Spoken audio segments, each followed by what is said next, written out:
Hello guys, and nagluluto ako ng ulam namin.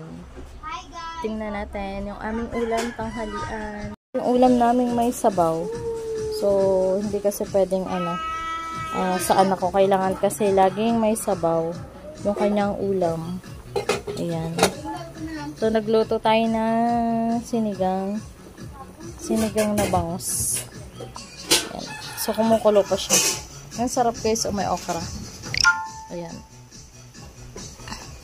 Diba? Yung mga di pa naglalunch, so sarap ng ulo, oh. Na all may ulo. Favorite ko yung ulo. Ulo ng isda. Ayan. So, meron tayo ditong okra. Nilagyan natin siya ng okra.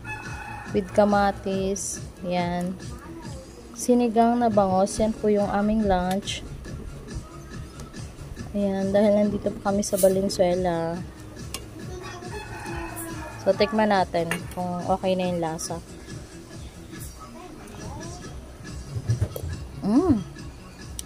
Yummy.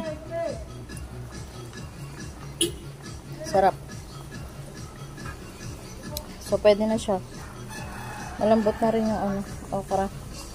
Pwede na to. Okay na rin yung lasa. Ayan. Thank you so much for watching guys. God bless us all.